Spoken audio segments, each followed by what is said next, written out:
한국은 절대 판을 흔들 수 없습니다. 모두가 그렇게 믿었습니다. 하버드 대형 강의실, 수백 명의 학생이 숨을 죽인 채 교수의 질문을 바라봤습니다. 미국을 가장 위험하게 만드는 조건. 답은 예상 밖이었고 강의실은 발칵 뒤집혔습니다. 한국이었습니다. 그런데 말입니다. 더 충격적인 건 한국이 스스로 힘을 감춘 나라였다는 사실이었죠. 왜 숨긴 나라가 가장 무서운 변수였을까요? 지금부터 그 놀라운 현장 속으로 들어가 보시죠. 미국에서 날아온 충격적인 이야기. 바로 시작합니다.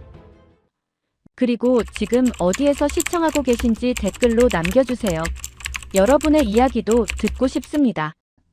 그 전에 잠깐 1초 만에 누를 수 있는 좋아요 버튼을 꾹 눌러주시면 영상 제작에 큰 힘이 됩니다. 그럼 바로 사연 시작하겠습니다. 여러분, 모두 초코파이를 아시죠? 빵과 마시멜로우의 완벽한 비율. 그 위에 코팅된 적당한 초콜릿. 바로 그 황금 비율이 있습니다. 여기 155mm라는 숫자 안에 말이죠. 가장 많은 폭약을 가장 멀리 날려보낼 수 있는 과학적으로 계산된 완벽한 크기입니다. 그리고 이 나라가 360만 개나 가지고 있었습니다. 믿겨지십니까? 안녕하세요. 제 이름은 엘리너 로웬이라고 합니다. 오늘 하버드 케네디 스쿨에서 특별 강의가 있다는 소식을 들었는데 마이클 리처드슨 교수님이 전통 사회이론을 완전히 뒤집어 놓은 실제 사례를 공개한다는 공지가 며칠 전부터 학교 게시판에 붙어 있었습니다. 교수님은 국제정치 분야에서는 전설 같은 분이시거든요.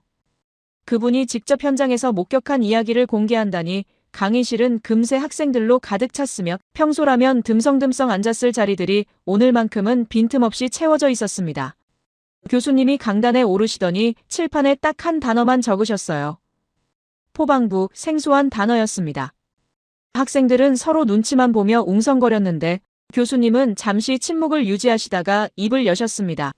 이 단어는 대한민국 정부 어디에도 공식적으로 존재하지 않는 이름이지만 한국 남성들 사이에서는 모두가 아는 은밀한 별명이라고 하셨어요. 포병과 방위를 합친 말로 한국 국방부를 부르는 비공식 명칭이며 이 단어 하나에 한국군의 정체성이 고스란히 담겨 있다고 설명하셨습니다. 교수님은 천천히 강단을 거닐며 말을 이어가셨는데 사실 이 단어를 처음 들은 건 석 달 전이었다고 하셨습니다. 교수님의 오랜 친구이자 30년 경력의 방산연구원인 데이비드라는 분이 한국 출장을 다녀온 직후였다고 해요. 그분은 평소 냉철하고 감정을 드러내지 않는 스타일인데 한국에서 돌아온 뒤로는 완전히 달라졌다며 전화기 너머로 들려온 목소리에는 믿기 힘들다는 흥분이 가득했다고 하셨습니다. 데이비드는 한국의 탄약 저장 시설을 직접 둘러본 뒤 미군 사령관과 함께 회의에 참석했는데요. 그 자리에서 미군 고위 장성이 한 말이 지금도 잊히지 않는다고 했습니다. 그 장성은 한국군이 보유한 탄약고의 규모와 시스템을 보고 나서 이것은 미군조차 감당할 수 없는 수준이라고 공개적으로 인정했다는 겁니다. 30년간 세계 각국의 군사시설을 평가해온 데이비드가 그토록 충격받은 이유가 뭘까요? 바로 숫자 때문이었습니다. 아까 제가 말씀드린 360만 발이라는 그 엄청난 숫자 말이에요. 이게 얼마나 큰 숫자인지 감이 안 오실 겁니다. 비교를 해드리면 이해가 쉬울 것 같은데요. 지난 우크라이나 전쟁 당시 미국이 3년에 걸쳐 우크라이나에 지원한 포탄이 약 100만 발이었습니다. 러시아는 간신히 25만 발을 긁어모았고요. 유럽 전체를 통틀어 독일, 프랑스, 영국, 덴마크를 포함한 27개국이 합쳐서 겨우 100만 발을 채웠다고 합니다. 그런데 한국은 혼자서 360만 발을 산속 깊은 곳에 보관하고 있었던 겁니다. 교수님은 이 숫자가 얼마나 비현실적인지 설명하기 위해 게임 비유를 드셨어요. 혹시 스타크래프트라는 게임을 아시는 분 계십니까? 이 게임에는 탱크라는 강력한 유닛이 있는데요. 보통 게이머들은 인구수 제한 때문에 최대 200대 정도를 운용할 수 있습니다. 그런데 만약 누군가 2000대의 탱크를 동시에 굴린다면 어떻게 될까요? 화면 전체가 탱크로 뒤덮여 상대방은 아예 싸울 생각조차 할 수 없을 겁니다. 한국이 보유한 자주포가 정확히 3,300문입니다. 이 숫자는 전 세계 어느 나라와 비교해도 압도적이며 이론적으로 한 국가가 혼자서 세계 대전을 치를 수 있는 수준이라고 교수님은 설명하셨습니다. 더 놀라운 건 이 자주포들의 성능인데요. 단순히 숫자만 많은 게 아니라 각각의 전투력 자체가 세계 최고 수준이라는 겁니다. 한국의 K9 자주포는 사거리, 명중률, 연사속도 모든 면에서 독보적이며 실전에서 이미 그 성능이 검증됐다고 하셨어요. 그렇다면 이 엄청난 양의 포탄들은 대체 어디에 보관되어 있을까요? 교수님은 여기서 또 한 번 놀라운 사실을 공개하셨습니다. 한국은 전국 곳곳에 산속 깊은 곳에 지하 요새 같은 탄약고를 건설했다는 겁니다. 360만 발이라는 엄청난 양을 한 곳에 모아둘 수는 없으니 수천에서 수만 발씩 나눠서 각각 독립된 시설에 보관하는데요. 그 말인즉슨 한국 전역에 수백 개 이상의 탄약고가 숨겨져 있다는 뜻입니다. 한국은 국토의 70%가 산으로 이루어진 나라인데요. 이 산들은 대부분 화강암으로 구성돼 있어 지구상에서 가장 단단한 천연 방어막 역할을 합니다. 북한도 마찬가지지만 남한 역시 땅을 파고 터널을 만드는 기술만큼은 세계 최고 수준이라고 해요. 교수님은 이를 두고 인간 두더지 수준이라고 표현하셨는데요. 실제로 한국은 지하시설 건설 기술에서 타의 추종을 불허한다고 합니다. 이 탄약고들은 단순히 깊이 파묻어 놓은 게 아닙니다. 각 시설마다 온도와 습도가 완벽하게 관리되며 최신식 김치 냉장고처럼 포탄의 상태를 항상 최적으로 유지한다고 해요. 더 놀라운 건 보안과 효율성의 균형인데요. 지하 깊숙이 숨겨져 있어 어떤 공격에도 파괴되지 않으면서도 막상 전쟁이 터지면 20분 내로 포탄들이 전선으로 이동할 수 있도록 출고 시스템이 설계돼 있다는 겁니다. 교수님은 이를 마치 땅속 개미집 같다고 비유하셨어요. 개미들이 먹이를 발견하면 순식간에 조직적으로 움직여 옮기듯이 한국의 탄약고 시스템도 전쟁 신호가 떨어지는 순간 마치 살아있는 유기체처럼 작동한다는 겁니다. 미군 사령관이 이 시스템을 보고 경악한 이유가 바로 여기에 있었습니다. 세계 최강이라는 미군도 이런 규모와 효율성을 동시에 갖춘 시스템은 본 적이 없다고 인정했다는 거예요. 그런데 여기서 더 흥미로운 점은 한국이 이 엄청난 양에도 불구하고 여전히 부족하다고 느낀다는 사실입니다. 교수님은 포방부라는 별명에 담긴 의미를 다시 설명하셨는데요. 한국군은 만성적으로 화력이 부족하다고 느끼는 증후군을 앓고 있다는 겁니다. 360만 발로도 모자라 최소 1000만 발은 있어야 안심할 수 있다고 생각한다니? 이게 농담이 아니라 진짜라는 게 더 놀라웠습니다. 왜 이렇게까지 집착할까요? 교수님의 설명에 따르면 한국은 세계 유일의 분단 국가이며 70년째 휴전 상태를 유지하고 있기 때문이라고 합니다. 북쪽에는 언제 도발할지 모르는 위협이 상존하고 지정학적으로도 중국, 러시아, 일본이라는 강대국들에 둘러싸여 있어요. 이런 환경에서 살아남으려면 압도적인 화력만이 유일한 보험이라고 판단한 겁니다. 그래서 한국은 포탄 분야에서 워렌 버핏이고 엔비디아라는 표현까지 나왔습니다. 워렌 버핏은 투자의 신으로 불리며 누구도 따라올 수 없는 자산을 축적한 인물이죠. 엔비디아는 인공지능 시대에 없어서는 안 될 칩을 독점하며 시장을 장악한 기업이고요. 한국은 포탄 세계에서 바로 그런 위치에 있다는 겁니다. 다른 나라들이 20년 걸려 만들 양을 한국은 이미 보유하고 있으며 지금도 매년 20만 발씩 추가로 생산하고 있다고 하니 그야말로 넘사벽이라는 표현이 어울립니다. 교수님의 설명을 듣던 학생들은 점점 더 진지한 표정으로 변해갔는데요. 누군가 손을 들고 질문했습니다. 그렇다면 한국이 이 포탄들을 무기로 다른 나라를 압박할 수도 있는 거 아니냐고요. 교수님은 고개를 저으며 그건 오해라고 하셨습니다. 한국은 역사적으로 침략 전쟁을 일으킨 적이 없으며 이 모든 준비는 철저히 방어 목적이라고 설명하셨어요. 하지만 역설적으로 바로 그 방어 능력이 너무 강력해서 오히려 세계가 한국을 필요로 하게 됐다는 게 핵심이었습니다. 솔직히 처음에는 과장이 아닐까 싶었습니다. 한 나라가 혼자서 유럽 전체보다 많은 포탄을 가지고 있다니 도저히 믿기지 않았어요. 하지만 교수님이 제시한 데이터와 데이비드의 현장 증언, 그리고 미군 사령관의 공식 발언까지 종합해보니 이건 과장이 아니라 사실이었습니다. 그리고 이건 시작에 불과했어요. 교수님은 이제부터 본격적으로 왜 자신이 한국을 연구하게 됐는지, 그리고 백악관에서 무슨 일이 있었는지 들려주겠다고 하셨습니다. 강의실은 숨소리조차 들리지 않을 만큼 조용해졌습니다. 옆자리 친구가 공책에 뭔가 적고 있었는데 손이 미세하게 떨리는 게 보였어요. 다들 다음을 기다리고 있었습니다. 교수님은 잠시 침묵하시더니 천천히 단상을 거닐기 시작하셨습니다. 그리고 조용히 말씀하셨어요. 사실 처음엔 믿을 수 없었다고요. 데이비드가 전화로 흥분한 목소리로 쏟아낸 그 숫자들이 도무지 현실 같지 않았다고 하셨습니다. 360만 발이라니? 아무리 생각해도 과장이거나 잘못 들은 게 분명하다고 생각했다는 겁니다. 그날 밤 교수님은 연구실로 돌아가셨다고 합니다. 책상 위에 노트북을 펼치고 직접 데이터를 찾기 시작하셨다는 거예요. 만약 데이비드의 말이 사실이라면 어딘가에 흔적이 남아있을 거라고 판단하셨던 겁니다. 국제방산 데이터베이스, 군축협정보고서, 각국 국방백서까지 샅샅이 뒤지기 시작하셨습니다. 그런데 조사를 하면 할수록 더 이상한 점들이 드러났습니다. 최근 몇 년간 유럽에서 벌어진 전쟁 관련 보고서를 읽다가 교수님은 멈칫하셨다고 해요. 유럽 각국이 포탄 부족으로 얼마나 고통받았는지 적나라하게 기록되어 있었기 때문입니다. 독일은 자국 비축분을 거의 다 털어냈고 프랑스는 생산 능력 부족으로 속을 태웠으며 영국은 공장 증설에만 몇 년이 걸린다고 아우성이었습니다. 그 와중에 한국이라는 이름이 계속 등장했습니다. 교수님은 형광펜을 들고 한국이 나올 때마다 표시를 하셨다는데 어느 순간 페이지가 노란색으로 뒤덮였다고 하셨어요. 한국이 지원한 포탄, 한국에서 긴급 도입한 무기, 한국 제조업체와의 계약, 계속해서 한국이 언급됐던 겁니다. 교수님은 구체적인 숫자를 찾기 시작하셨습니다. 그리고 마침내 워싱턴 포스트에 실린 기사 하나를 발견하셨다고 해요. 기사에는 충격적인 비교가 나와 있었습니다. 유럽 27개국이 합쳐서 제공한 포탄이 약 30만 발인데 한국은 혼자서 50만 발을 제공했다는 내용이었습니다. 교수님은 그 순간 화면을 몇 번이나 다시 읽으셨다고 합니다. 혹시 단위를 잘못 본 건 아닌가 싶어서요. 하지만 틀린 게 없었습니다.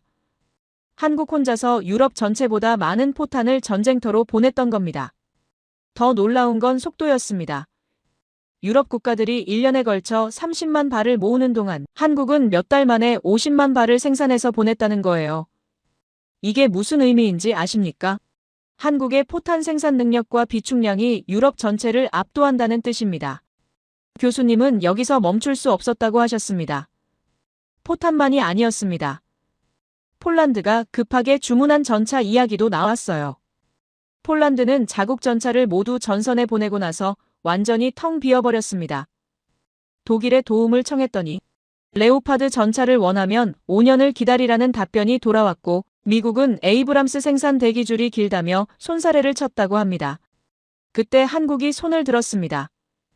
폴란드와 계약서에 도장을 찍은 지 불과 넉 달 만에 첫 번째 K2 전차들이 폴란드 항구에 도착했다는 겁니다. 다른 나라들이 5년 걸려 한 대 줄 때 한국은 넉 달 만에 초도 물량을 먼저 보내 전력 공백을 막아줬던 거예요. 폴란드 국방장관은 공개석상에서 한국이야말로 진정한 동맹이라고 발언했다고 합니다. 위기의 순간에 말이 아닌 행동으로 보여준 나라가 한국뿐이었다는 거죠. 교수님은 노트를 펼쳐 보이셨습니다. 거기엔 빼곡하게 적힌 메모들이 가득했는데 한 문장이 특히 크게 적혀 있었어요. 민주주의의 무기고, 이 별명은 원래 제2차 세계대전 당시 미국을 부르던 이름이었습니다. 당시 미국은 전 세계 자유진영에 무기를 공급하며 전쟁을 승리로 이끌었고 그래서 민주주의의 무기고라는 자랑스러운 타이틀을 얻었던 겁니다. 그런데 지금은 달라졌습니다. 최근 국제 언론들은 한국을 새로운 민주주의의 무기고라고 부르기 시작했다고 해요. 미국도 유럽도 못 해낸 일을 한국이 해냈기 때문입니다. 빠른 납기, 압도적인 생산 능력, 그리고 실전에서 검증된 품질까지. 교수님은 이 세 가지가 합쳐지니 납기가 전쟁의 판도를 바꾼다는 새로운 공식이 탄생했다고 설명하셨습니다. 전쟁터에서 아무리 좋은 무기라도 제때 도착하지 않으면 무용지물입니다. 독일의 레오파드가 폴란드보다 성능이 좋을 수도 있습니다. 하지만 5년 뒤에 도착한다면 그 사이 폴란드는 어떻게 되겠습니까? 반대로 한국의 K2가 넉 달 만에 도착해서 당장 러시아를 막아낸다면 폴란드 입장에서 어느 쪽이 진짜 동맹일까요? 교수님은 이 질문의 답은 명확하다고 하셨습니다. 교수님은 점점 더 깊이 한국을 연구하셨다고 합니다. 밤새 논문을 읽고 데이터를 분석하며 한국이라는 나라의 정체를 파헤치기 시작하셨던 거예요. 그러던 어느 날 예상치 못한 곳에서 연락이 왔습니다. 바로 백악관이었습니다.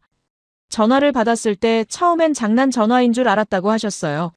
하지만 상대방은 정중하면서도 단호한 목소리로 자신을 백악관 국가안보회의 소속이라고 밝혔고 교수님께 긴급히 자문을 구하고 싶다는 내용이었습니다. 주제는 동아시아 안보 전략이었고 특히 한국과 관련된 분석이 필요하다는 거였어요. 며칠 뒤 교수님은 워싱턴으로 향하셨습니다. 그리고 놀랍게도 캠프 데이비드로 초청받으셨다고 해요.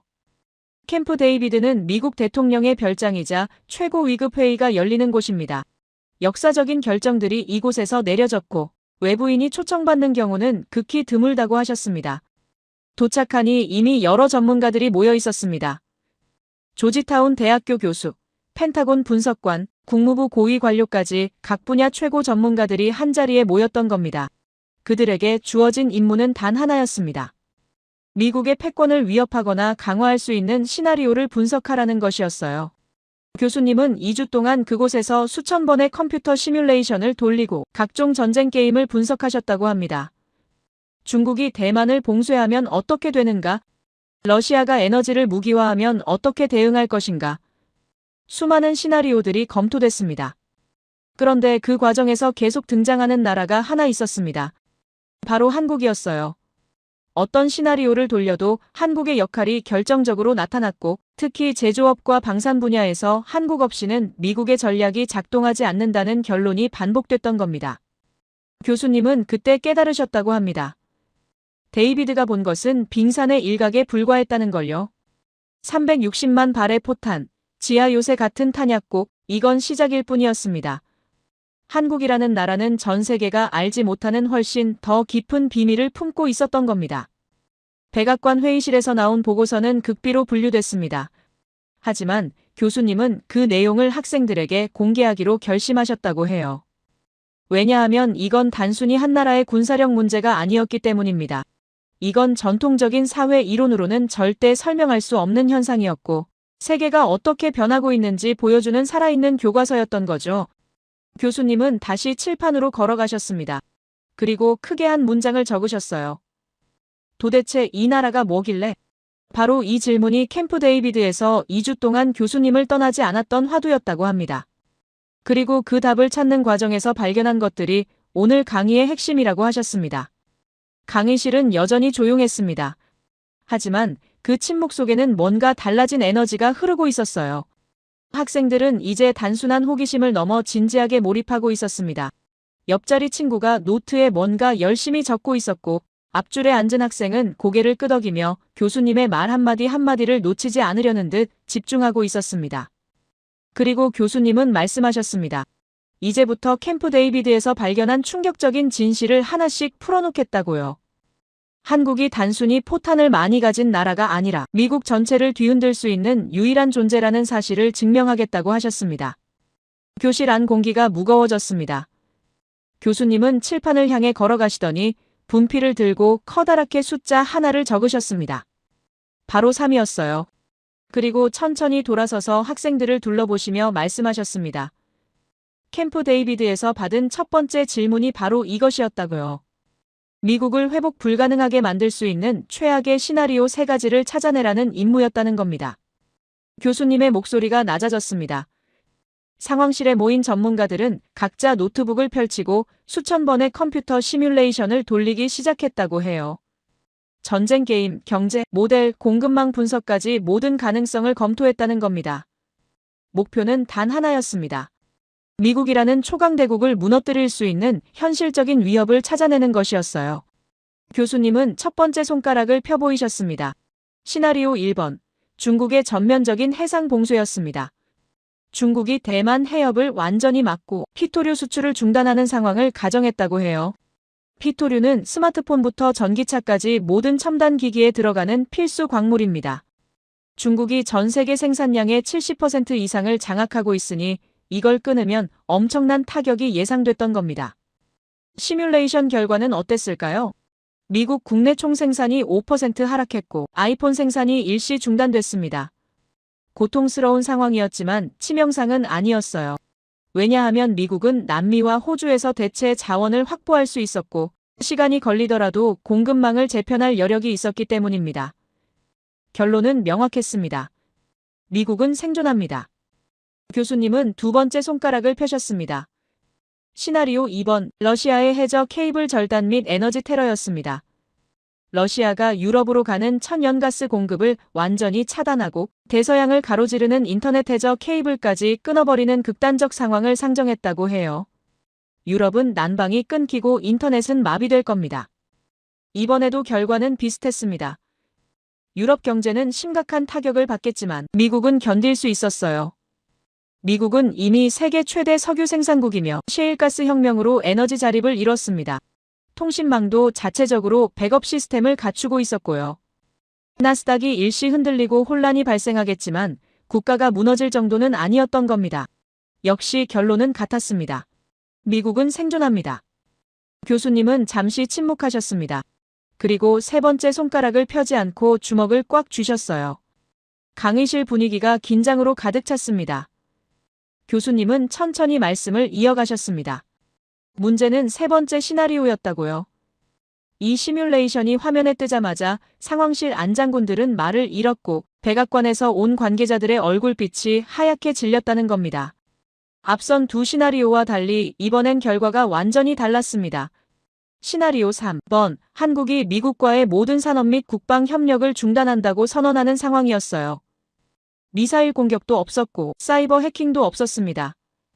단지 한 나라가 조용히 협력을 멈추겠다고 발표했을 뿐인데 컴퓨터 화면에 나타난 결과는 충격적이었습니다. 일주일 내 미국의 국가 기능이 전면 마비된다는 판정이 나왔던 겁니다. 교수님은 칠판에 적힌 숫자 3 옆에 물음표를 그리셨습니다. 그리고 설명하셨어요. 실리콘밸리의 심장이 멈춰버렸고 태평양 함대는 고철 덩어리가 됐으며 미국의 방위 시스템 전체가 작동을 멈췄다는 겁니다. 중국도 러시아도 해내지 못한 미국의 숨통 끊기가 가능해진 이유는 뭘까요? 바로 그 나라가 적국이 아니었기 때문입니다. 우리가 가장 믿을 만한 친구라고 방심했던 나라였던 겁니다. 교수님이 세계 지도를 펼치시더니 아주 작은 반도를 가리키셨습니다. 백악관을 공포에 떨게 만든 세 번째 시나리오의 주인공, 바로 대한민국이라고 하셨어요. 강의실이 순간 술렁거렸습니다. 앞줄에 앉아있던 제임스라는 학생이 손을 번쩍 들더니 거의 자리에서 일어설 듯한 자세로 반박했습니다. 그 학생은 한국이 미국의 안보, 우산 아래 있는 나라 아니냐며 주한 미군이 철수하면 당장 생존이 위험한 나라가 어떻게 미국을 위협할 수 있느냐고 목소리를 높였어요. 교수님은 온화한 미소를 지으며 고개를 끄덕이셨습니다. 그리고 말씀하셨어요. 사실 이런 반응을 예상했다고요. 제임스의 말이 표면적으로는 맞다고 하셨습니다. 한국은 지금도 북한과 휴전 상태이며 늘 전쟁의 위험에 노출되어 있습니다. 현재 한국 평택에는 해외 미군 기지 중 최대 규모인 28,000명의 병력이 주둔하고 있고 한국 경제는 미국과의 무역 없이는 설명할 수 없다고 하셨어요. 하지만 바로 그 지점이 우리가 놓치고 있는 역설이라고 교수님은 설명하셨습니다. 우리가 한국에 병력을 보내고 시장을 열어준 이유가 무엇이냐고 물으셨어요. 오직 자선 사업을 위해서였을까요? 아니었습니다. 이건 철저히 미국이 얻는 이득을 계산한 결과였던 겁니다. 주한 미군이 존재함으로써 미국은 중국과 러시아의 코앞에 칼을 겨눌 수 있는 지정학적 이득을 얻었습니다. 자유무역 협정을 통해 한국 기업들을 미국 공급망에 묶어두는 무역 이익도 챙겼고요. 교수님은 목소리를 높이셨습니다. 문제는 우리가 이득을 챙기기 위해 짜놓은 이 밀접한 관계가 이제는 때려야 뗄 수 없는 치명적 의존으로 변질됐다는 거라고 하셨어요. 강의실이 조용해졌습니다. 학생들이 교수님 말씀의 의미를 파악하려고 애쓰는 게 느껴졌습니다. 뒤쪽에서 또 다른 학생이 손을 들었어요. 그럼 미국이 한국을 더 이상 통제할 수 없다는 뜻이냐고 물었습니다. 교수님은 정확히는 그 반대라고 하셨습니다. 우리가 한국을 너무 깊숙이 통제하려다가 결과적으로 우리 자신이 통제당하는 상황이 됐다는 거였어요. 교수님은 칠판에 두 개의 원을 그리고 연결하셨습니다. 우리는 한국이 우리 없이는 살 수 없다고 생각했다고 하셨어요. 그런데 언제부턴가 미국도 한국 없이는 살 수 없게 되어버렸다는 겁니다. 이게 바로 상호 의존의 함정이며 우리가 만든 동맹 구조가 이제는 우리를 올가매는 족쇄가 됐다고 설명하셨습니다. 제임스가 다시 손을 들었습니다. 이번엔 목소리에 불안함이 섞여 있었어요. 그렇다 해도 한국이 감히 미국을 배신할 리는 없지 않느냐며 북한이라는 위협이 있는데 말이 되느냐고 물었습니다. 교수님은 잠깐 미소를 지으셨습니다. 그리고 조용히 대답하셨어요. 배신할 필요가 없다고요. 한국이 단순히 협력을 중단하기만 해도 충분하다는 겁니다. 즉, 우리가 만든 그 안보 우산이 이제는 한국 없이는 비를 막을 수 없는 미국의 아킬레스건이 되어버렸다고 하셨어요. 강의실이 숨막힐 듯 조용해졌습니다. 학생들은 지금까지 당연하게 여겼던 동맹관계에 대한 인식이 완전히 뒤바뀌는 충격을 받고 있는 것 같았습니다. 교수님은 스크린을 켜셨습니다. 그리고 말씀하셨어요. 이제 구체적으로 들어가 보겠다고요. 미국 경제를 이끄는 두 가지 엔진이 있다고 하셨습니다. 바로 인공지능과 전기차입니다. 겉으로 보면 엔비디아와 테슬라가 주인공처럼 보이지만 과연 그럴까요? 화면에 반도체 칩과 거대한 배터리 팩 사진이 동시에 나타났습니다. 교수님은 먼저 뇌부터 설명하셨어요.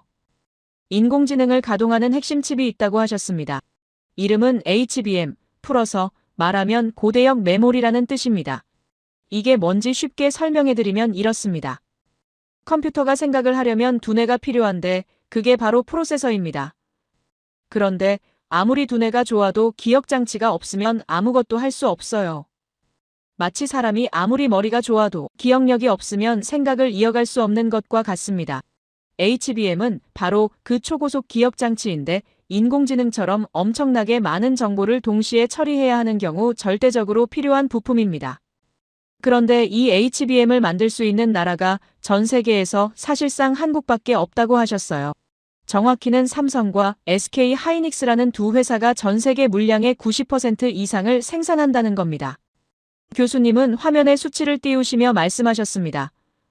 한국이 칩 공급을 끊으면 구글 데이터 센터는 먹통이 되고 챗GPT는 입을 다물 수밖에 없다고요. 즉시 뇌사 상태가 된다는 겁니다. 학생들이 웅성거리기 시작했습니다. 한 학생이 놀란 표정으로 물었어요. 그럼 인공지능 발전이 사실은 한국 기업들의 상당 부분 의존하고 있다는 말이냐고요. 교수님은 고개를 끄덕이셨습니다. 물론 미국이 소프트웨어와 알고리즘을 개발하고 엔비디아가 설계를 맡지만 실제로 그 칩이 작동하려면 한국이 만드는 메모리 반도체가 필수라고 하셨어요. 하드웨어 없이는 아무리 뛰어난 소프트웨어도 무용지물이라는 겁니다. 교수님은 다음 화면으로 넘어가셨습니다. 이번엔 심장 이야기라고 하셨어요. 테슬라, 포드, 제너럴 모터스, 미국의 도로를 달리는 전기차들의 바닥을 뜯어보면 누구의 배터리가 들어있을까요?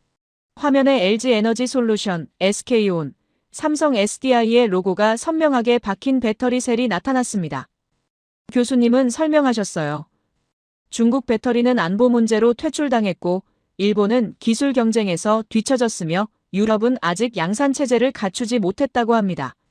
결과적으로 미국이 의존할 수 있는 건 한국뿐이라는 겁니다. 제임스가 다시 손을 들었습니다. 이번에는 조금 불안한 표정이었어요. 하지만 전기차나 반도체를 못 만든다고 미국이 무너진다는 건 과장 아니냐고 물었습니다. 물론 한국이 반도체 공급을 끊어서 자기 아이폰이 사라진다고 생각하면 인생이 절체절명의 순간이 되는 것 같긴 하지만요. 학생들이 모두 큰 소리로 웃었습니다. 교수님은 작은 미소를 지으며 말씀하셨습니다. 좋다고요. 그럼 제임스는 자기 전 재산이 묶인 나스닥이 붕괴해도 괜찮다는 의미냐고 물으셨어요. 제임스의 웃음이 순간 멈췄습니다. 교수님은 설명을 이어가셨습니다. 우리는 흔히 미국인들이 세계에서 가장 부유하다고 생각하지만 그 부의 실체를 뜯어보면 놀라울 정도로 위태롭다고 하셨어요. 미국인의 60%가 주식 시장에 목을 메고 있고 그들의 은퇴 자금인 사형 1K는 전적으로 나스닥 빅테크 기업들의 주가에 연동되어 있다는 겁니다. 사형 1K는 미국의 퇴직연금 제도인데 회사와 개인이 함께 적립해서 주식에 투자하는 방식입니다. 쉽게 말하면 노후 준비를 주식으로 하는 거예요. 교수님은 그래프를 띄우시며 설명하셨습니다. 미국은 주식 불패 신화 위에 서 있는 나라라고요. 그런데 그 신화를 떠받치는 애플, 엔비디아 같은 기업들이 한국 없이는 제품을 만들 수 없다면 어떻게 될까요? 한국이 공급을 중단한다면 이들 기업의 주가는 폭락할 것이고 즉 미국 국민들의 평온한 노후는 상당 부분 한국의 제조업 경쟁력에 의해 지탱되고 있다는 뜻이라고 하셨습니다. 교수님은 방금 웃으며 질문한 제임스를 지목하시며 말씀하셨어요. 만약 부모님 재산의 대부분이 순식간에 사라지는 정도면 미국이 무너진다고 할 만하지 않겠느냐고요. 제임스는 얼굴을 붉히며 고개를 끄덕였습니다. 교수님은 계속 설명하셨습니다. 디지털의 뇌도 모빌리티의 심장도 상당 부분이 한국에 의존하고 있다고요. 한국은 단순히 물건을 파는 게 아니라 미국의 미래 산업 전체에서 핵심적인 역할을 하고 있다는 겁니다. 강의실이 다시 조용해졌습니다. 학생들의 표정에서 충격과 당황이 읽혔어요. 교수님은 새로운 슬라이드를 띄우셨습니다. 이제 더 확실한 요인을 이야기해 보겠다고 하셨습니다. 바로 미국의 국방이라고요. 화면에 미국 국방장관이 연단에서 연설하는 모습이 나타났습니다. 2025년 12월 미국 국방장관 피트 헤그세스가 레이건 국방포럼에서 전 세계를 향해 선언했다고 해요. 이스라엘, 폴란드, 그리고 한국이 우리의 모범 동맹이며 특별 대우를 받을 자격이 있다고 말입니다. 강의실 중간에 앉아있던 일본 유학생 켄지가 손을 번쩍 들었습니다. 표정이 잔뜩 굳어 있었어요. 그 학생은 모범 동맹이라는 말 자체가 별 의미 없는 립서비스 아니냐며 진짜 중요한 나라들이 다 빠져있지 않느냐고 목소리를 높였습니다. 교수님은 켄지의 상한 자존심을 어루만지듯 부드럽게 미소 지으며 답하셨습니다. 날카로운 지적이라고요. 만약 그 단어가 빈껍데기라면 오늘 이 시간을 할애할 필요도 없었을 거라고 하셨습니다. 통상적으로 우리가 중요하다고 믿었던 나라들이 빠졌으니 그렇게 생각할 수도 있다고 인정하셨어요. 교수님은 스크린에 2025 미국 국가안보전략보고서 표지를 띄우셨습니다. 하지만 현실은 조금 더 냉혹하다고 하셨어요. 최근 백악관이 공개한 전략문서를 보면 미국은 동맹국을 정확히 3가지 등급으로 분류하기 시작했다는 겁니다. 일반 동맹, 핵심 동맹, 그리고 모범 동맹입니다. 핵심 동맹 중에서도 미국의 국익에 직결되는 극소수의 나라만을 모범 동맹으로 격상시킨다는 뜻이라고 하셨어요. 그리고 이들에게 주어지는 보상은 단순한 칭찬이 아니라고 하셨습니다. 정책의 우선권, 대통령과의 직통 한라인 같은 정치적 특혜는 기본이고 경제, 안보, 그리고 가장 민감한 첨단 방산 기술 공유까지 포함된다는 겁니다. 교수님은 켄지를 정면으로 응시하셨습니다. 미국의 입장에서 가장 가까이 두고 싶은 없어서는 안 될 국가라는 인증 마크인 셈이며 언급되지 않은 나라들에겐 아쉽지만 뼈아픈 의미가 있을 수밖에 없다고 설명하셨습니다. 켄지의 얼굴이 붉게 달아올랐습니다. 하지만 지지 않고 다시 질문했어요. 그럼 그런 등급은 도대체 어떤 기준으로 정해지는 거냐며 미국이 마치 선생님이 학생 점수 매기듯 동맹의 등급을 매긴다는 게 국제사회에서 논란이 되지 않겠느냐고 물었습니다. 교수님은 여유롭게 웃으며 대답하셨습니다. 켄지의 질문이 아주 모범적이라고요. 일부 학생들이 킬킬대며 조용히 웃음을 터뜨렸습니다. 교수님은 계속 말씀하셨어요. 미국이 왜 그런 오만해 보이는 짓을 할까요? 사실 미국은 지금 급하기 때문이라고 하셨습니다. 교수님은 칠판에 크게 슈퍼파워라는 글자를 적고 붉은색으로 X자를 그으셨습니다. 솔직해지자고 하셨어요. 2025년에 미국은 금융과 소프트웨어의 제국이라고요. 달러를 찍어내고 인공지능 코드를 짜는 건 세계 1등이지만 전쟁은 주식이나 코드로 하는 게 아니라 강철과 화약으로 한다는 겁니다. 교수님은 미국 해군의 텅 빈 조선소와 잡초가 무성한 미국의 포탄 공장 사진을 띄우셨습니다. 이게 미국의 민낯이라고 하셨어요. 지난 30년간 우리는 제조업을 천한 것이라 여기고 해외로 다 내보냈다고 합니다. 그 결과 지금 미국 해군은 고장난 군함을 수리할 도크가 없어서 3년을 기다려야 하며 중국이 군함 5척을 찍어낼 때 미국은 한 척도 제대로 못 만드는 게 현실이라고 하셨습니다. 교수님은 화면을 전환해 유럽 전쟁터의 포탄 박스를 보여주셨습니다.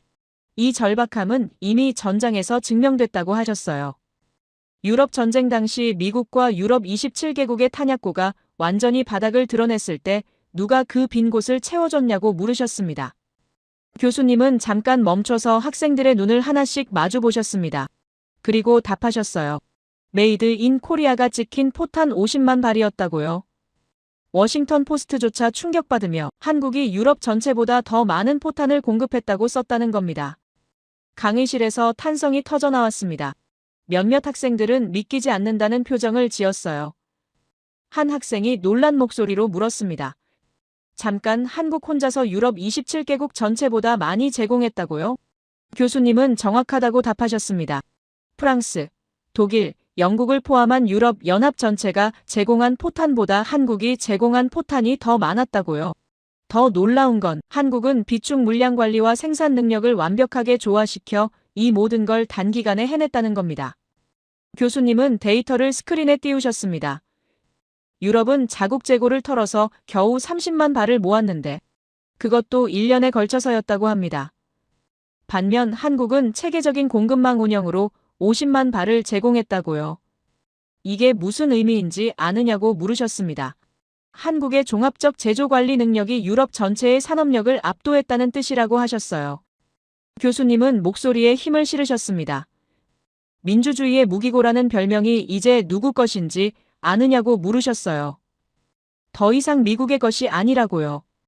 제2차 세계대전 때 우리가 가졌던 그 자랑스러운 타이틀을 이제 한국이 가져갔다고 하셨습니다. 강의실은 완전히 침묵에 잠겼습니다. 옆자리 친구의 손이 떨리며 노트에 뭔가 적고 있는 게 보였어요. 저 역시 가슴이 두근거렸습니다.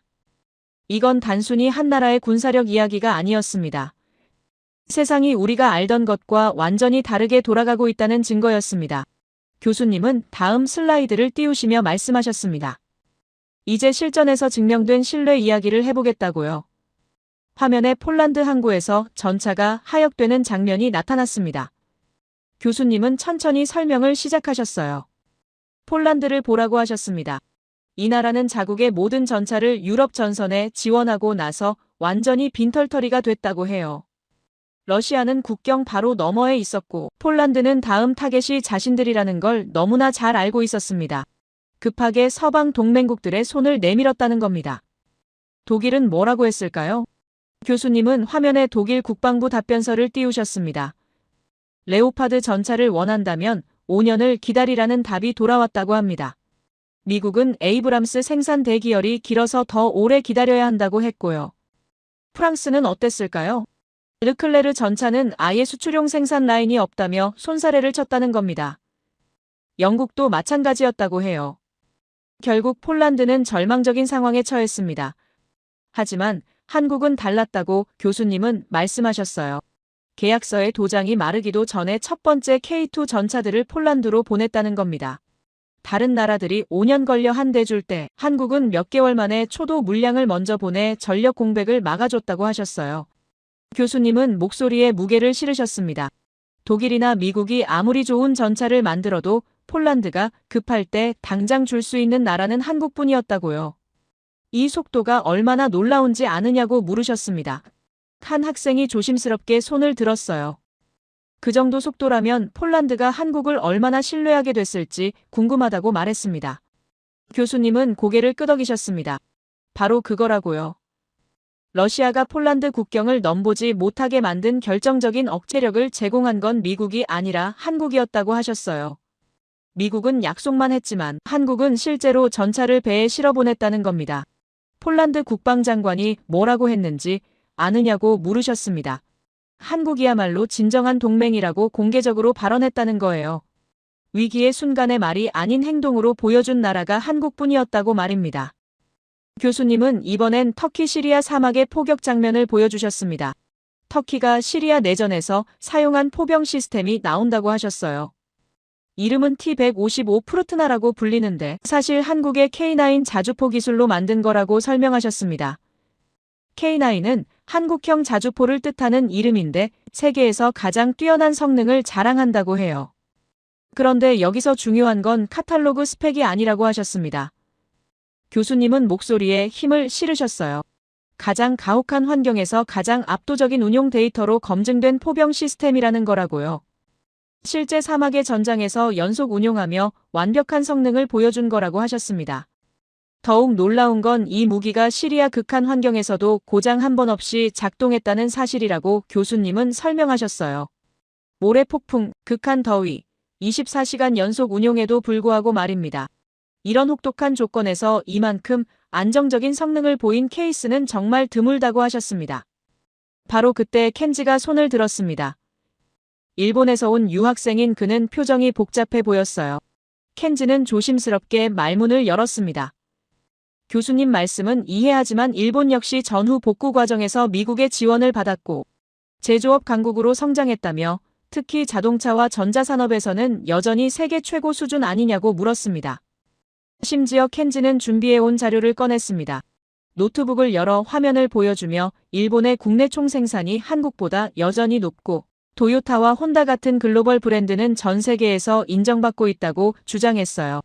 또한 일본은 첨단 소재 기술에서 독보적이며 한국 역시 일본 부품에 의존하는 부분이 많지 않느냐고 덧붙였습니다. 교수님은 잠시 침묵하셨습니다. 그리고 아주 평범한 톤으로 대답하셨어요. 켄지의 지적이 틀린 건 아니라고요. 일본은 분명 경제대국이며 여러 분야에서 뛰어난 성과를 냈다고 인정하셨습니다. 하지만 오늘 강의의 핵심은 경제 규모가 아니라 위기 대응 능력이라고 하셨어요. 교수님은 천천히 설명하셨습니다. 폴란드가 급할 때 일본은 어떤 도움을 줬느냐고 물으셨어요. 유럽 전선에서 포탄이 바닥났을 때 일본은 무엇을 제공했느냐고요. 켄지는 입술을 깨물었습니다. 대답할 말이 없었던 겁니다. 교수님은 계속 말씀하셨어요. 일본의 기술력을 부정하는 게 아니라고요.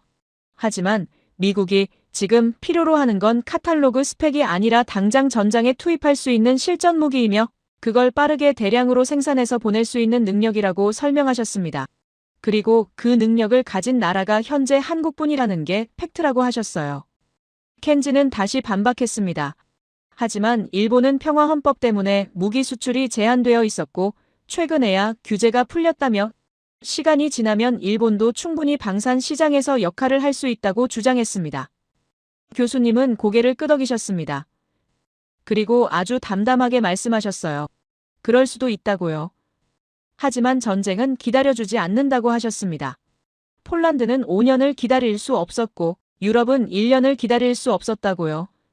생존이 걸린 절박함 앞에서는 미래의 가능성이 아니라 현재의 실행 능력이 전부라고 설명하셨습니다. 교수님은 화면을 바꾸셨습니다. 이번엔 역사 자료가 나왔어요. 한국전쟁 이후 한국과 일본의 궤적을 보여주는 그래프였습니다. 교수님은 설명하셨습니다. 일본은 전후 미국의 지원을 받아 빠르게 재건됐고 1955년대부터 경제성장을 시작했다고요. 반면 한국은 1953년 휴전 당시 완전히 폐허였으며 1인당 국민소득이 아프리카보다 낮았다고 하셨습니다. 하지만 2000년대 들어 궤적이 바뀌기 시작했다고 교수님은 지적하셨어요. 일본은 잃어버린 30년에 빠져들었고 한국은 반도체, 조선, 자동차, 배터리 등에서 세계 최고 수준으로 올라섰다고요. 더 중요한 건 위기 대응 능력이라고 하셨습니다.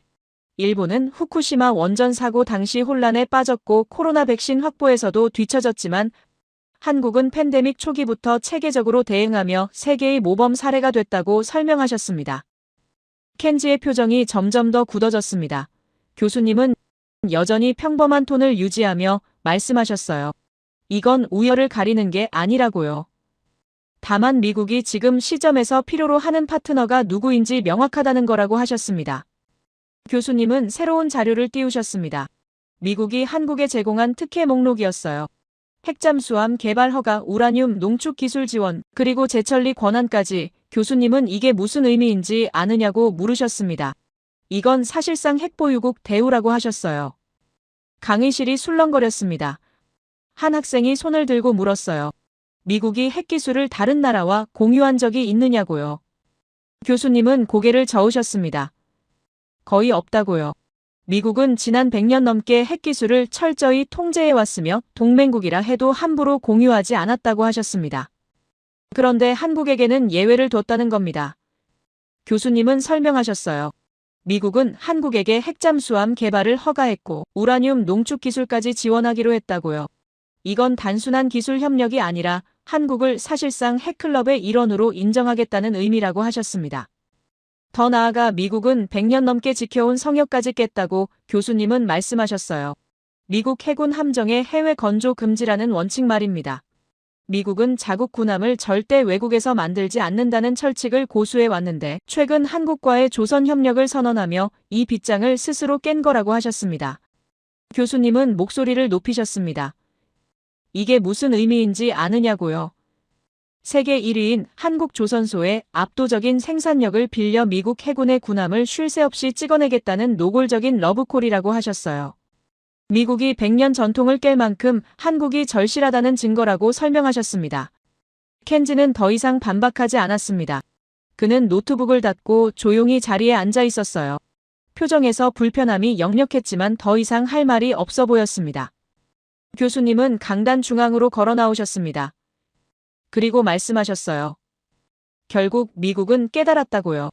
가장 위험한 순간은 가장 가까운 친구가 등을 돌리는 때라는 걸 말입니다. 그래서 한국과 폴란드, 이스라엘을 모범 동맹으로 묶어 생존 공동체를 만든 거라고 하셨습니다. 이 세 나라의 공통점이 뭔지 아느냐고 교수님은 물으셨습니다. 바로 생존이 걸린 절박함이라고 답하셨어요. 폴란드는 러시아 국경에서 300km, 이스라엘은 사방이 적으로 둘러싸여 있고 한국은 세계 유일의 분단 국가로 70년째 휴전 상태입니다. 이들은 하루도 평화로운 날이 없으며 생존 자체가 일상인 나라들이라고 설명하셨습니다. 교수님은 칠판에 크게 적으셨습니다. 미국이 가장 필요로 하는 동맹은 미국에 의존하지 않는 동맹이라고요. 역설적이지만 바로 이게 핵심이라고 하셨습니다. 스스로 살아남는 법을 터득한 나라들만이 진짜 위기에서 미국을 도울 수 있다는 거였어요. 강의실은 깊은 침묵에 잠겼습니다. 학생들은 각자 노트에 뭔가 열심히 적고 있었고 켄지는 고개를 숙인 채 생각에 잠긴 듯 보였습니다. 옆자리 친구가 작은 목소리로 이게 진짜 국력이라고 중얼거리는 소리가 들렸어요. 교수님은 잠시 숨을 고르셨습니다. 그리고 다음 이야기로 넘어가겠다고 하셨습니다. 이제 한국이 어떻게 이런 나라가 됐는지 그 뿌리를 파헤쳐 보겠다고요. 교수님은 칠판으로 걸어가시더니 세 개의 큰 원을 그리셨습니다. 그리고 그 위에 각각 미국, 일본, 한국이라고 적으셨어요.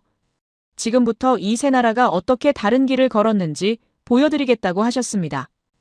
교수님은 첫 번째 원 위에 편이라고 적으셨습니다. 미국의 선택이라고 하셨어요.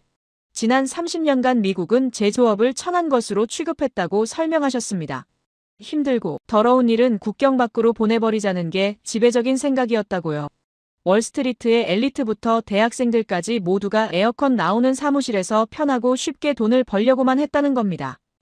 설계도만 그려주면 되지 왜 직접 만들어야 하느냐는 논리였다고 교수님은 말씀하셨어요. 그 결과 모든 생산을 개발도상국에 떠넘겼고 미국은 머리만 비정상적으로 크고 손발은 완전히 마비된 불구가 된 거인이 되었다고 하셨습니다. 지금 미국의 조선소는 텅 비었고 포탄 공장엔 잡초가 자란다는 게 그 증거라고 설명하셨어요. 교수님은 두 번째 원 위에 안주라고 적으셨습니다. 일본의 선택이라고 하셨어요. 일본은 과거 제조업의 영광에 취해 변화를 거부했다고 설명하셨습니다. 28년대와 90년대 일본은 세계 최고의 제조 강국이었고 모두가 일본을 배우려 했다고요. 하지만 바로 그 성공이 독이 됐다는 겁니다. 일본은 아날로그 시대의 완벽함에 갇혀 디지털 혁명이라는 거대한 파도 앞에서도 움직이지 않았다고 교수님은 지적하셨어요. 팩스와 도장에 집착하며 멈춰선 그들은 결국 박물관에 멈춰버린 시계가 되었다고 하셨습니다. 한때 세계를 호령했던 소니와 파나소닉은 삼성과 LG에게 밀렸고 도요타는 테슬라의 등장에 당황하고 있다는 게 현실이라고 설명하셨어요. 교수님은 세 번째 원 위에 돌파라고 굵게 적으셨습니다. 한국의 선택이라고 하셨어요. 전 세계가 이제 제조업은 끝났다고 외칠 때 한국만은 오히려 더 강하게 부여잡았다고 설명하셨습니다. 단 하나도 놓치지 않겠다며 제조업의 끈을 억세게 쥐었다는 겁니다. 이건 기적에 가깝다고 교수님은 말씀하셨어요. 국민소득 3만 달러가 넘는 선진국이 되면 보통은 공장을 버리고 서비스업으로 돌아선다고 하셨습니다. 하지만 한국은 나라의 근간을 오직 두 손으로 직접 만드는 것에 두기로 결심했다고요. 이건 경제적 효율을 따진 선택이 아니었다고 하셨습니다. 남의 손을 빌리는 순간 우리의 운명도 남에게 넘어간다는 지독한 생존 정신이었다고 설명하셨어요. 교수님은 화면에 한국의 조선소, 반도체 공장, 자동차 생산 라인, 석유화학단지의 웅장한 사진들을 동시에 띄우셨습니다. 보라고 하셨어요. 선진국 수준의 높은 인건비에도 불구하고 조선 반도체 자동차, 석유화학이라는 4대 핵심 제조업을 모두 자국민의 손으로 직접 돌리고 있는 나라는 지구상에서 한국이 유일하다고 하셨습니다. 누군가는 편하게 돈 벌려고 공장을 팔아치울 때 한국은 오히려 그 텅 빈 공장으로 걸어 들어가 미친 사람처럼 밤새 용광로를 지키며 불가능한 기술을 현실로 만들었다고 교수님은 목소리를 높이셨어요. 그 야생의 생존 선택이 2025년 오늘날 전 세계가 한국 없이는 아무것도 만들 수 없는 세상을 탄생시켰다고 하셨습니다. 교수님은 잠시 침묵하시더니 흑백 사진 한 장을 띄우셨습니다. 미군 부대 담장 너머로 음식을 구걸하는 아이들의 모습이었어요. 교수님은 조용히 말씀하셨습니다. 70년 전 한국의 모습이라고요. 당시 전쟁 이후 폐허가 된 나라에서 배불리 먹던 사람은 오직 한국에 주둔하던 미군뿐이었다고 하셨습니다. 심지어 한국인들은 미군들이 먹고 남은 음식들을 가져다가 끓여서 새로운 요리로 만들어 먹을 정도였다고 교수님은 설명하셨어요. 강의실이 조용해졌습니다. 학생들은 그 사진을 응시하며 말을 잃었습니다. 그런데 교수님은 모순적이게도 그 비참했던 시기가 바로 지금의 한국을 만들었다고 말씀하셨어요. 그들은 살기 위해 폐기물조차 씹어 삼켜 연료로 만들었다고 하셨습니다. 그 과정에서 그들의 DNA에 지독한 생존 본능이 깊게 새겨졌다는 겁니다. 교수님은 목소리에 무게를 실으셨습니다. 이 정신은 단순히 한국만의 이야기가 아니라고 하셨어요. 오늘날 대부분의 나라가 이런 생각을 갖고 있다고요. 나라가 망하면 안 된다는 마음, 기술이 무너지면 안 된다는 각오, 꾸준히 성장해야 한다는 신념 말입니다. 물론 누구든 갖고 있는 생각이지만 그 뿌리가 한국에서 시작됐다는 게 대단하다고 하셨습니다. 한국이라는 나라는 시대적인 고난을 맞았지만 어떤 역경에서도 의연하게 대처했다고 교수님은 설명하셨어요. 오히려 위기를 기회로 만드는 데는 조상들의 정신이 있기에 가능했다고 하셨습니다. 임진왜란 때 이순신 장군이 12척의 배로 133척을 물리쳤고 한국전쟁의 폐허 속에서 일어나 반세기 만에 선진국이 됐으며 1997년 외환위기 때는 국민들이 금을 모아 나라를 구했다고 설명하셨습니다. 교수님은 강조하셨어요. 위기가 오면 더욱 강해지고 힘이 배가 되는 민족이라고요. 이게 바로 한국의 정체성이며 이런 나라가 다른 나라를 위해 우리라는 마음가짐으로 진심을 다해 도움을 줬다는 게 더욱 놀랍다고 하셨습니다. 폴란드를 도울 때도 유럽 전선에 포탄을 보낼 때도 한국은 단순히 돈벌이가 아니라 민주주의 진영의 일원으로서 책임을 다했다는 거였어요. 강의실 분위기가 묵직해졌습니다.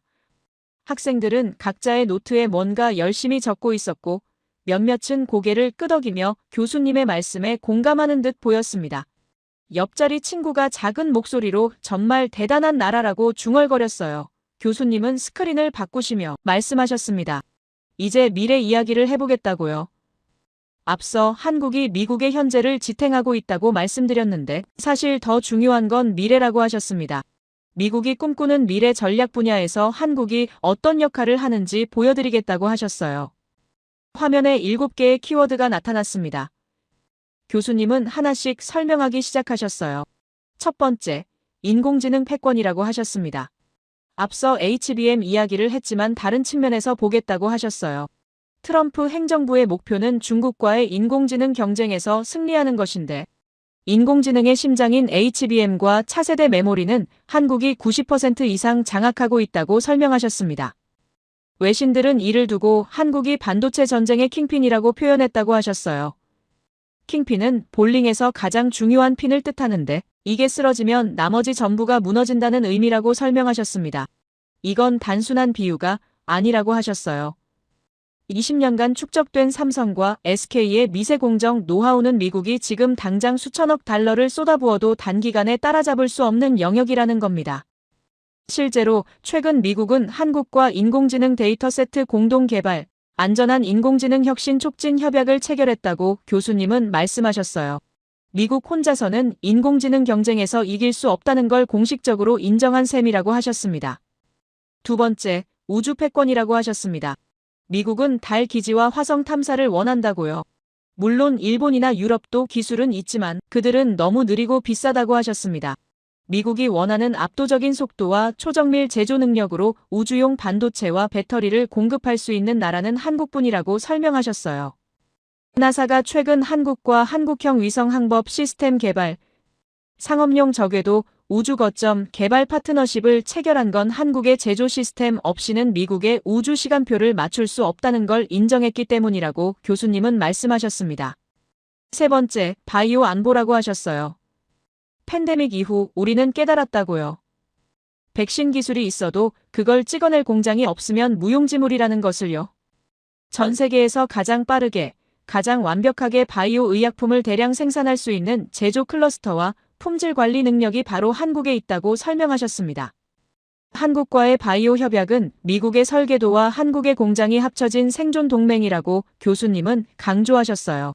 미국이 다음 팬데믹에 대비하려면 한국과의 협력 말고는 대안이 없다는 겁니다.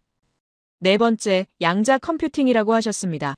꿈의 컴퓨터라 불리는 양자 기술 이론은 미국이 앞설지 모르지만 그 복잡한 양자 소자를 실제로 칩에 구현하고 양산해낼 수 있는 나노 단위의 극한 기술은 한국의 반도체 DNA 속에만 존재한다고 하셨어요. 실험실의 양자 기술을 현실로 꺼내줄 열쇠를 한국이 쥐고 있다는 겁니다. 다섯 번째, 육지 통신이라고 하셨습니다. 오지는 5세대 통신을 뜻하는데 여기서 중국 화웨이에게 밀린 미국이 육지, 즉 6세대 통신에서는 절대 뒤처질 수 없다는 절박함으로 한국과 육지 공동개발 협약을 체결했다고 하셨어요.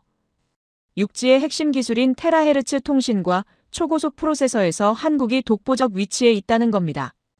여섯 번째, 첨단 제조업이라고 하셨습니다.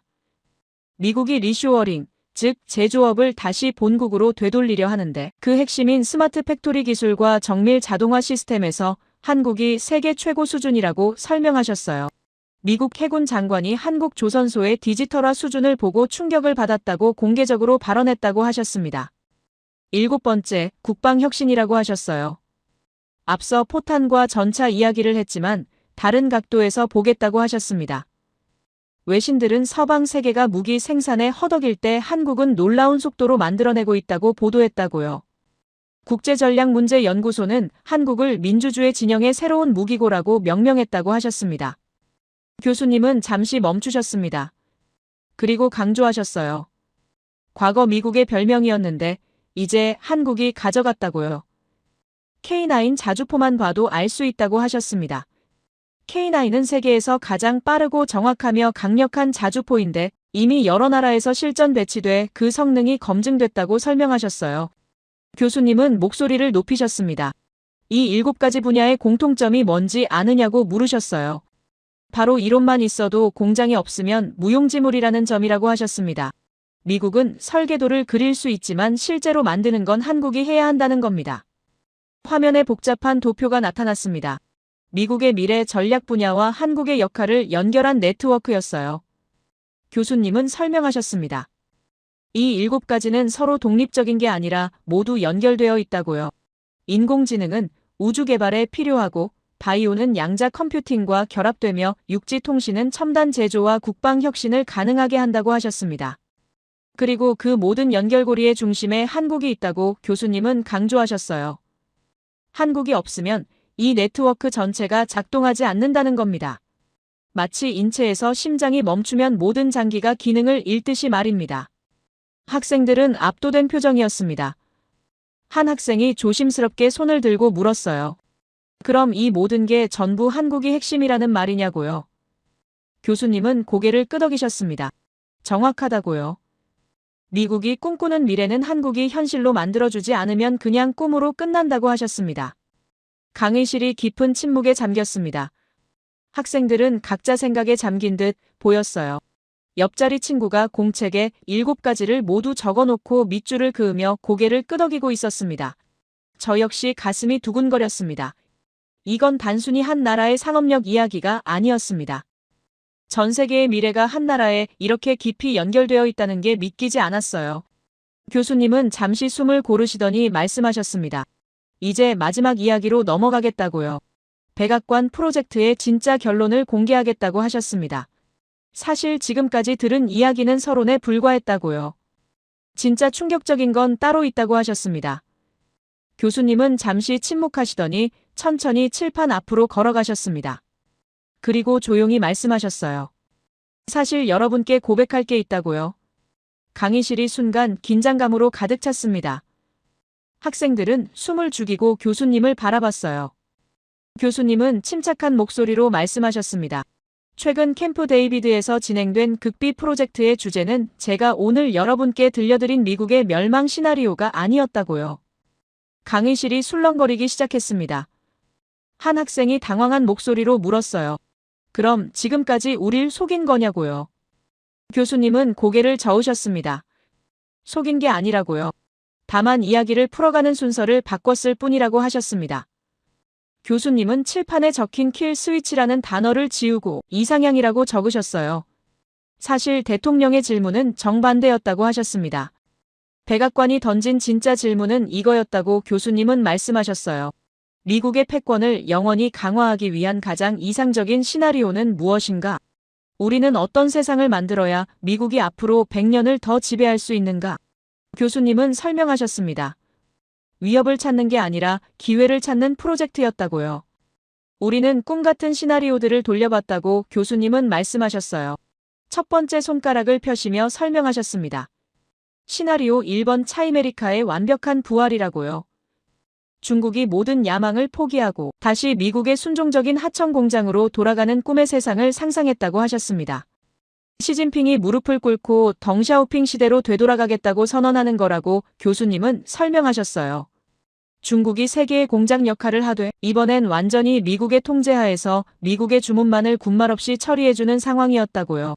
상상해보라고 하셨습니다. 대만 해협에는 더 이상 군함이 아니라 무역선들이 평화롭게 줄지어 통과하며 물류의 고속도로가 되는 거라고요. 중국은 자신들이 독점하던 히토류와 핵심 부품들을 미국한테 원가에 가까운 헐값으로 쏟아부어준다고 교수님은 계속 말씀하셨어요. 그 결과 아이폰 가격이 현재 절반으로 떨어지고 전기차는 3분의 1 가격에 살 수 있게 된다고요. 미국 기업들은 생산비 걱정 없이 혁신에만 집중할 수 있으며 미국은 공장 매연도 없고 환경 오염도 없는 완전히 쾌적한 땅에서 금융과 기술 혁신으로만 엄청난 부를 축적하는 진정한 황금기를 누리게 된다고 설명하셨습니다. 더 나아가 중국의 14억 인구가 모두 미국 제품에 충성스러운 소비자가 된다고 하셨어요. 애플, 테슬라, 구글의 시장이 하루아침에 5배로 커지는 거라고요. 나스닥은 지금보다 10배는 더 오를 것이고 미국인들의 연금은 걱정할 필요가 없어진다고 하셨습니다. 교수님은 두 번째 손가락을 펴셨습니다. 시나리오 2번, 러시아의 완전한 백기 투항이라고 하셨어요.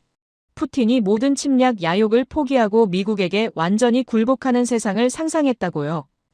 러시아가 자발적으로 미국의 거대한 에너지 창고 역할을 자청하는 거라고 설명하셨습니다.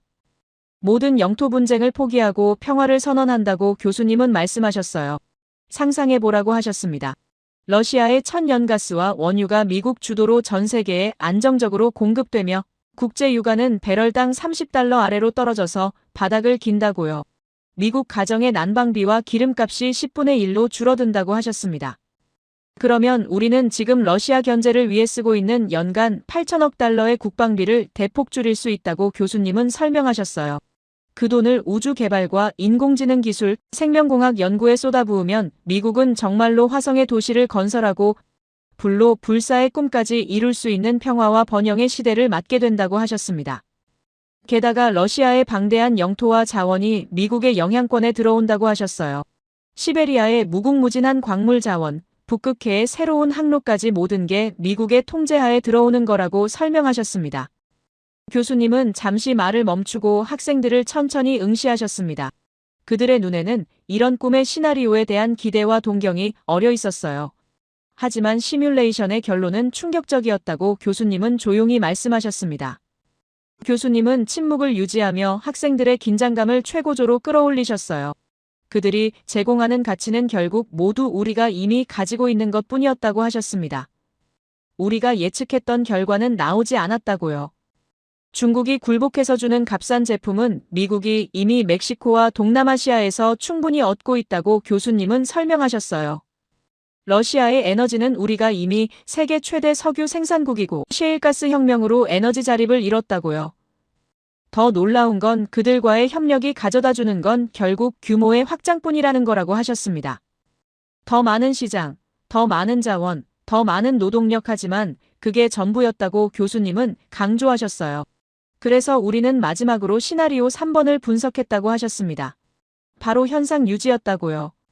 교수님은 칠판에 크게 현상 유지라고 적으며 목소리에 무게를 실으셨습니다. 지금 우리가 맺고 있는 동맹 관계들을 그대로 유지하는 것이 저 화려하고 꿈 같은 시나리오들보다 정말로 더 이익이 되는가 하는 질문이었다고요. 솔직히 처음엔 우리도 믿기지 않았다고 하셨습니다. 중국 14억 인구의 완전한 굴복이나 러시아의 무궁무진한 에너지보다 현재 상황이 더 좋다니 말이 안 된다고 생각했다고요. 하지만 데이터는 거짓말을 하지 않았다고 교수님은 말씀하셨어요. 우리는 현재 동맹국들과의 관계를 세밀하게 분석해봤다고요. 영국, 독일, 프랑스 같은 전통적 파트너들부터 일본, 호주, 캐나다까지 모든 동맹국들의 가치를 재평가했다고 하셨습니다. 그런데 놀라운 결과가 나왔다고 교수님은 설명하셨어요. 각각의 동맹국들이 제공하는 가치들을 종합했을 때 그 총합이 중국과 러시아가 완전히 굴복했을 때 얻을 수 있는 이익보다 훨씬 컸다고요. 왜일까요? 동맹국들은 서로 다른 분야에서 세계 최고 수준의 기술과 영향을 가지고 있기 때문이라고 하셨습니다. 독일의 정밀 기계, 영국의 금융, 일본의 소재 기술, 이스라엘의 사이버 보안, 이런 것들은 중국이나 러시아가 아무리 굴복해도 절대 줄 수 없는 고유한 가치들이었다고 교수님은 강조하셨어요. 하지만 그 중에서도 가장 놀라운 발견이 있었다고 하셨습니다. 교수님은 지도 위에 한국을 가리키며 목소리를 높이셨어요. 바로 한국이었다고요. 다른 동맹국들과 달리 한국은 미국이 현재 목숨 걸고 추진 중인 미래 전략 분야에서 이론을 현실로 만들어줄 핵심 열쇠를 쥔 유일한 국가였다고 설명하셨습니다. 우리가 아무리 설계도를 잘 그려도 한국 없이는 물건을 만들 수 없는 절대적 의존 관계였다고 교수님은 말씀하셨어요. 앞서 말씀드린 7가지 미래 전략 분야 모두에서 한국이 핵심 역할을 하고 있으며 이건 단순 협력이 아니라 생존 동맹이라고 하셨습니다. 교수님은 목소리에 깊은 감동을 실으며 말을 이었습니다. 우리는 멀리서 유토피아를 찾을 필요가 없었다고요. 이미 우리 곁에 있는 동맹국들, 특히 한국이야말로 미국이 꿈꾸던 이상적인 파트너 그 자체였다고 하셨습니다. 가장 빠르고 가장 헌신적이며 가장 강력한 제조 능력을 가진 동맹이 바로 우리 손을 잡고 있었다고 강조하셨어요. 이 보고서는 트럼프 대통령의 동맹보다 이익이라는 고집을 꺾는데 결정적인 역할을 했다고 교수님은 설명하셨습니다. 그는 마침내 깨달은 거라고요. 혼자 가면 빠르지만 함께 가면 더 멀리 갈 수 있다는 진리를 말입니다. 차라리 동맹을 재평가해서 진짜 중요한 파트너들에게 우선순위를 정하고 거기에 집중하자는 게 바로 모범 동맹이라는 개념이 탄생한 배경이라고 하셨어요. 교수님은 잠시 숨을 고르며 학생들의 얼굴을 하나하나 바라보셨습니다. 결국 미국은 선택했다고 하셨어요. 불확실한 미래의 적들을 굴복시키려 애쓰기보다는 이미 검증된 현재의 친구들과 더 깊은 관계를 맺기로 말입니다. 그리고 그 친구들 중에서도 가장 소중한 존재가 바로 대한민국이었다고 강조하셨습니다. 교수님은 강단 중앙으로 걸어 나오시며 학생들에게 마지막 메시지를 던지셨습니다. 오늘 수업의 핵심은 미국이 위험하다는 공포를 주는 게 아니라고 하셨어요. 우리가 누리는 현재의 이 구도가 사실은 기적에 가까운 최상의 상황이라는 것을 깨닫게 하려는 거라고 하셨습니다. 우리는 모든 것을 가졌다고 교수님은 말씀하셨어요. 세계 최강의 군사력도, 달러라는 기축, 통화도, 그리고 한국 같은 위대한 파트너도 있다고요. 단 하나, 우리가 잃어버린 것이 있다면 그것은 바로 한국과 같은 나라가 가진 절실함이라고 하셨습니다. 교수님은 칠판에 마지막 단어를 적으셨습니다. 절실함이라고요. 모든 게 갖춰진 미국이 저들이 가진 야생의 절실함마저 되찾는다면 우리는 한 단계 더 위대해질 수 있을 거라고 하셨습니다. 오늘 배운 한국의 생존 본능이 부디 여러분의 마음에 새로운 미국의 심장을 뛰게 하는 불씨가 되기를 바란다고 하셨어요. 강의실은 깊은 침묵에 잠겼습니다. 그리고 잠시 후 한 학생이 일어나 박수를 치기 시작했고 곧이어 강의실 전체가 우레와 같은 박수로 가득 찼습니다. 교수님은 고개를 숙여 인사하셨어요. 박수가 잦아들고 학생들이 하나둘 강의실을 나가기 시작했습니다. 저는 자리에서 일어나며 가슴이 벅차오르는 걸 느꼈어요. 오늘 강의는 단순히 한 나라에 대한 이야기가 아니었습니다. 세상을 보는 새로운 눈을 얻은 거였어요. 복도로 나오며 저는 생각했습니다. 한국이라는 나라는 정말 놀라운 곳이라고요. 70년 전 폐허에서 일어나 오늘날 세계 최강국과 어깨를 나란히 하는 나라가 됐다는 게 믿기지 않았습니다. 더 놀라운 건 그들이 자신들만을 위해 달린 게 아니라 민주주의 진영 전체를 위해 달렸다는 거였어요. 저는 창밖을 바라보며 마음속으로 바랐습니다. 한국이 앞으로도 그 절실함을 잃지 않기를 말입니다. 동시에 미국도 겸손함을 배우길 바랐어요. 우리가 가장 강하다고 자만하지 말고 함께 가는 것의 가치를 진심으로 이해하길 바랐습니다. 그리고 세계 모든 나라들이 한국의 사례에서 배우길 바랐습니다. 자원이 없어도, 땅이 작아도, 역사가 비극적이어도 절실함과 혁신으로 얼마든지 위대해질 수 있다는 것을 말입니다. 위기는 끝이 아니라 시작이 될 수 있다는 것을 말이에요. 제 이야기를 끝까지 들어주셔서 감사합니다. 모두 안녕히 계세요. 오늘의 사연 어떻게 들으셨나요?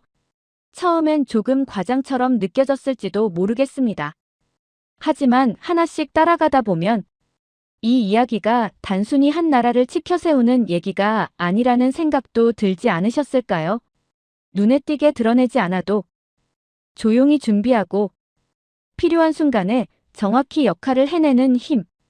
어쩌면 우리가 평소에 너무 당연하게 여겨왔던 모습일지도 모르겠습니다. 늘 스스로를 낮추고 앞에 나서기보다는 뒤에서 묵묵히 버텨왔던 선택들이 결국엔 누군가에게는 가장 무서운 변수로 보였다는 사실. 그게 참 여러 생각을 하게 만듭니다. 이 이야기를 듣고 나서도 여전히 생각은 사람마다 다를 수 있을 것 같습니다.